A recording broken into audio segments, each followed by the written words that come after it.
Hello guys! Today we are going to upgrade my male Savannah monitor's cage. He's been living under quarantine conditions for a very long while, and now it's time for him to get a better place. He really deserves it. For those who don't know the story, I got the animal as an adult, he was having constant diarrhea, went through serious treatment against parasites, got antibiotics against salmonella they found on the lab test, had to find out what he likes to eat, had to strengthen him up, but now he feels really well. He got to be very tame, and even though I did not raise him, I really love this animal now. So what do we have to improve? Basically everything. The enclosure has to be more humid, so a large portion of the screens have to be covered. We need a better heating area above. For this, I have to destroy the heat source and its base on the right, and install bulbs on the top of the enclosure. He will need a large basking surface, which he can hide under, just like my female Savannah monitor has. In this episode, I will show you the process, how I make that object from the beginning till the end. We will add some fake plants to raise the aesthetics, to give some enrichment, and to help keeping humidity. We will also add a fair amount of proper substrate mix, which will stimulate the animal and bring out natural behaviors such as digging. In the end, hopefully everybody will be satisfied with the results.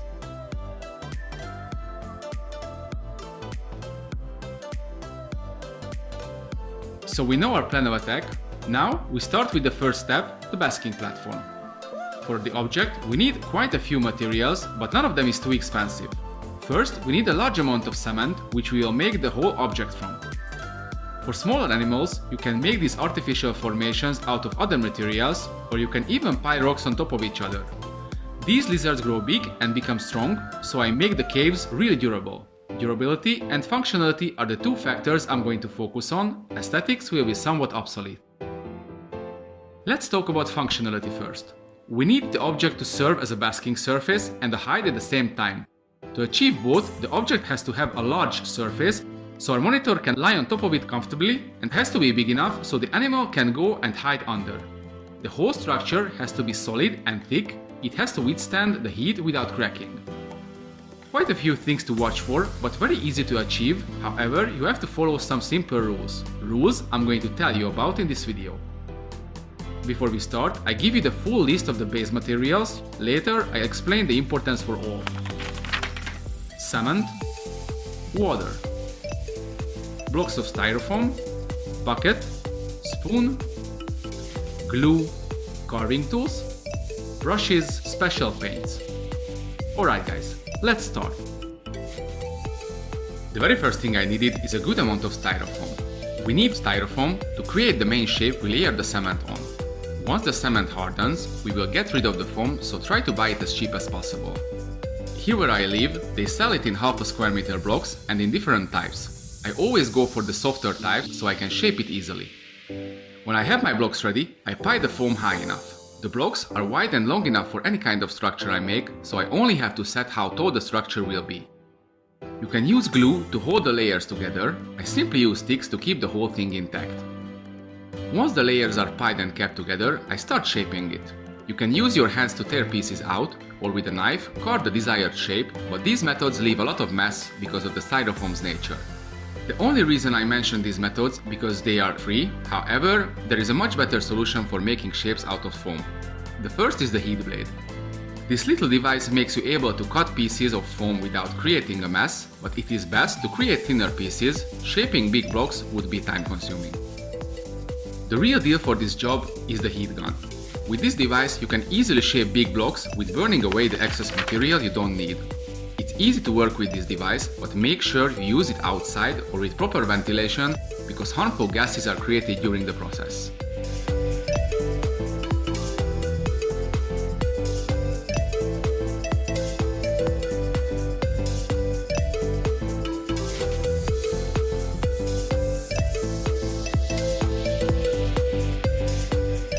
When you have the desired shape, you are done with this part.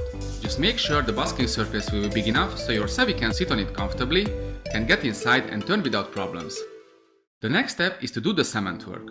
We will put multiple layers of cement on the styrofoam. The reason for not putting only one thick layer is simple. Layering the cement will make the structure harder, and some phase we require to turn the whole thing upside down. The first coat will be only to make the rest stick better. If you used heat gun, even the first coat will be easy to apply because how the surface of the foam gets after you burn it with the heat gun. Applying cement on smooth surface is a nightmare, so if you don't use the heat gun, make sure you roughen the surface of the foam somehow. The first mix of cement should be pretty liquid, so you can apply the whole thing with a brush. You don't have to aim for thickness here, make sure your mixture is even without dry patches of cement. Just like a paint. Paint the whole surface and you are done. You don't have to watch anything at this phase, the first layer will serve its purpose without any additional steps. Let it dry for a few hours, then you can proceed with the next step, which will require some attention, and from now on you have to carefully follow some rules as well.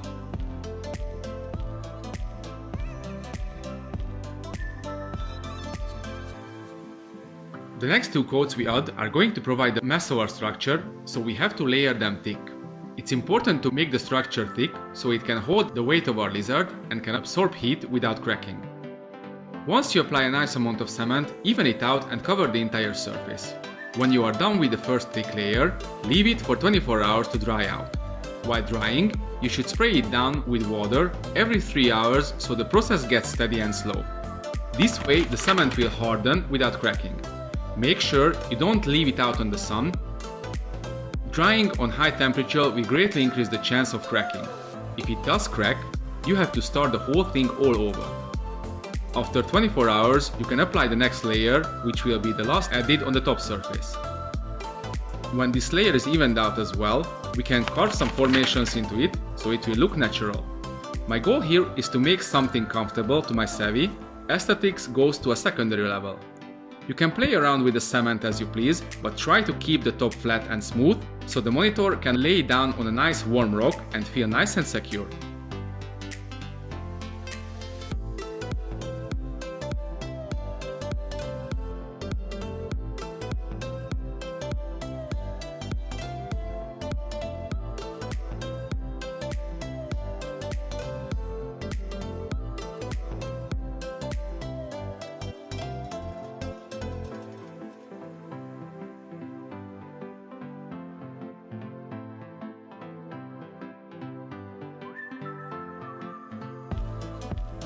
When I'm done with the carving, I get a dry brush and swipe the whole surface. It will roughen the cement, adding a natural stony look to the structure. For this process, let your cement dry out a little so it won't stick to your brush.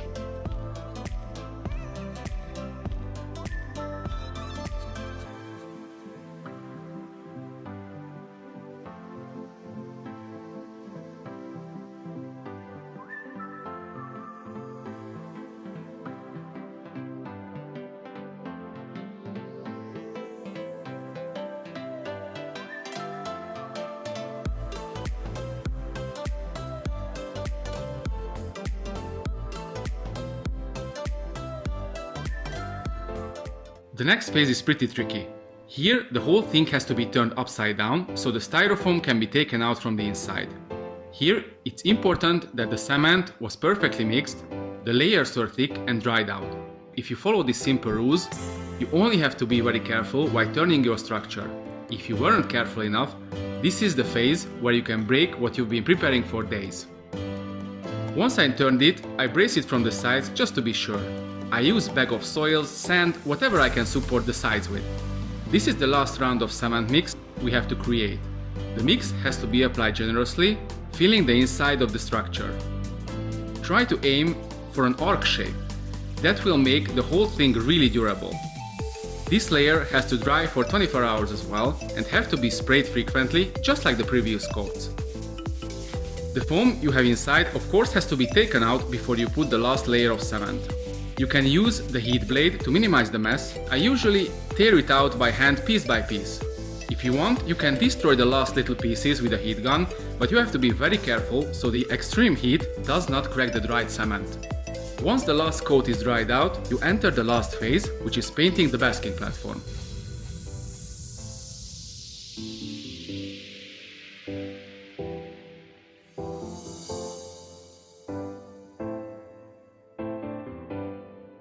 When it comes to painting the backgrounds or the props in my enclosures, I always use one type of paint. Brand is not important really, but the type is. They use this kind of paint to cover the outside of the buildings or houses. The paint creates a protective layer on the walls that can withstand harsh weather conditions, water, heat, wind, etc. Once this layer is created, backgrounds can be washed, swiped clean with wet towels or water.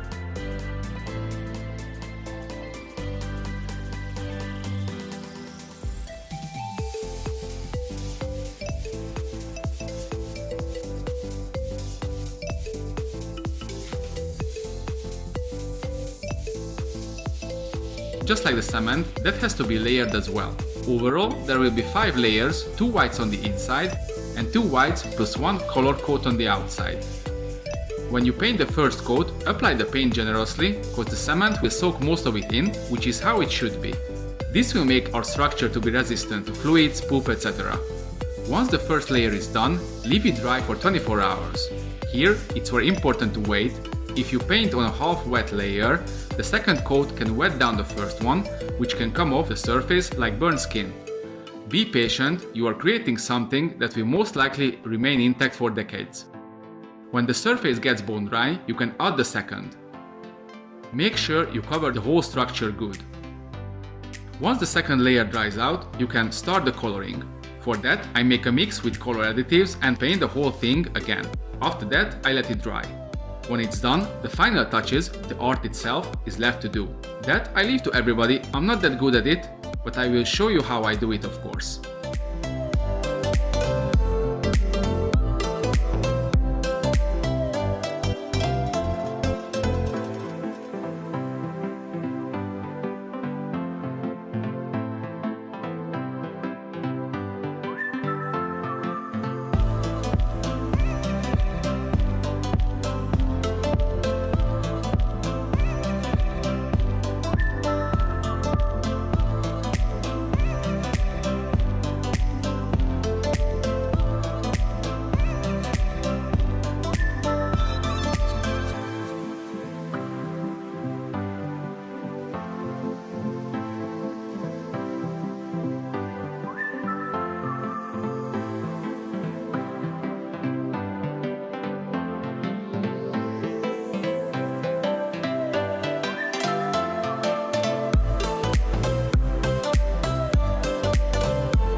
now we are done.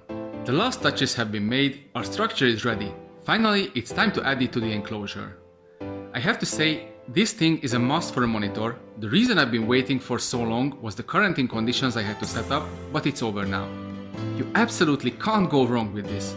It provides a basking surface, collects and keeps heat for a fair amount of time, so even at night, after you turn the bulbs off, it gives a nice warm hide to your savvy. It also gives a place to your lizard to hide, which is very important. Keep that in mind, that this new hide will draw your animal's attention. It can happen that it will stay in it for days.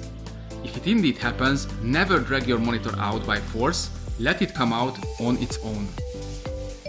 A pet that feels secure is a pet that will interact with you more likely. I know the process was time consuming, but keep in mind that what we created here is to remain for years and years. Your monitor will never break it. The only possibility for it to be broken is you making a mistake and you break it. It's durable, but not indestructible. Don't forget it. Well, that was it. In the end, it turned out to look nice, even though my number one priority was functionality. You can experiment with yours, make it pretty, but in the end, your animal has to love it. See you in the next video.